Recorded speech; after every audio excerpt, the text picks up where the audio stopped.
Praise the lord. ఈరోజు దేవుని యొక్క వాగ్దానం, ఆయన సన్నిధిని జాగ్రత్తగా నుండి ఆయన మాట వినవలెను.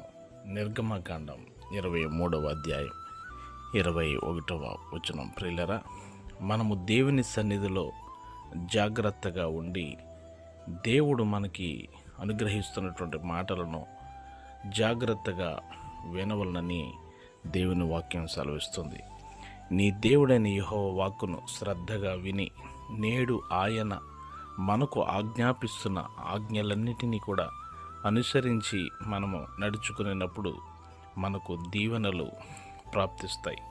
గనుక దేవుని సన్నిధికి వెళ్ళేవారు తమ ప్రవర్తనను జాగ్రత్తగా చూచుకుని వారై జాగ్రత్తగా ఉండి దేవుని మాటను విని దానిని గైకొని అనుసరించే వారిగా ఉండాలని దేవుని వాక్యం సెలవిస్తుంది. మీ కొరకు ప్రార్థించే దైవజనుడు